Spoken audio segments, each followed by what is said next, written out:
ప్రియులారా, మన ప్రభు అయిన యేసుక్రీస్తు నామంలో మీకు శుభోదయం. ప్రభు సమీపంగా ఉన్నాడు. అనుదిన ఆత్మీయ ఆహారం జనవరి 28 ప్రభు దినం.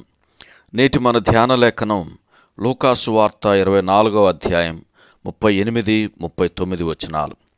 అప్పుడు ఆయన, మీరెందుకు కలవరపడుచున్నారు? మీ హృదయములలో సందేహములు పుట్టనేలా? నేనే ఆయనను అనుటకు నా చేతులను నా పాదములను చూడుడి, నన్ను పట్టి చూడుడి. నాకున్నట్టుగా మీరు చుచ్చుచున్న ఎముకలను మాంసమును భూతమున కొండవని చెప్పి తన చేతులను పాదములను వారికి చూపెను. వ్యాఖ్యానాంశం: క్రొత్త నిబంధన గురించి క్లుప్తముగా 3వ భాగం లూకాసు వార్త. వ్యాఖ్యానాంశం: క్రొత్త నిబంధన గురించి క్లుప్తంగా 3వ భాగం లూకాసు వార్త.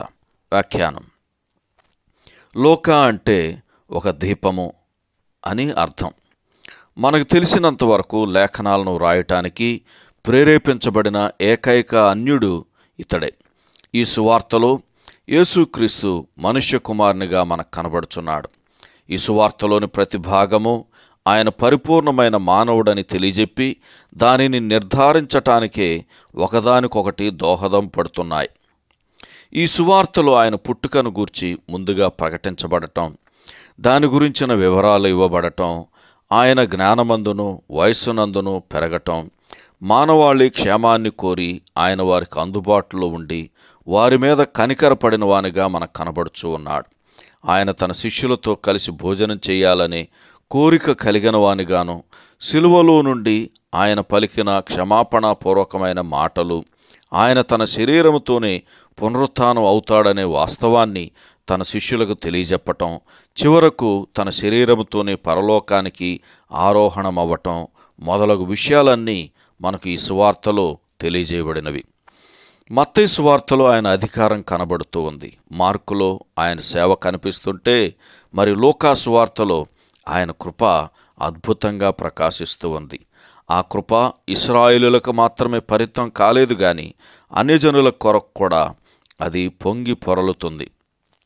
యేసు ప్రభు చెప్పిన ఉపమానాలు, అద్భుతాలలో ఆయన కృప అద్భుతంగా కనబడుతూ ఉన్నది.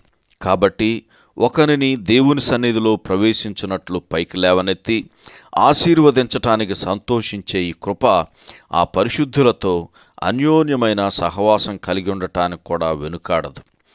ఆయన బలి అర్పణలోని సమాధాన బలి యొక్క లక్షణాలు లూకా సువార్తలో మనకు ప్రధానంగా కనబడుతున్నాయి.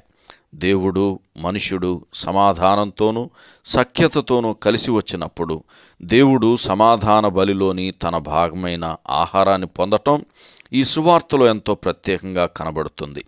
యాజకుడు అనగా క్రీస్తు తన భాగాన్ని పొందుతాడు. అంతేకాదు, అర్పించేవాడు కూడా తన భాగమును పొందుతున్నాడు. లేవీకాండం 3వ అధ్యాయములో సమాధాన బలి గురించి చెప్పబడినట్లుగా అందరూ కలిసి భోజనం చేయటం కనిపిస్తూ ఉన్నది. సహోదరుడు ఎల్ఎం గ్రాంట్ శుభములతో వందనాలు.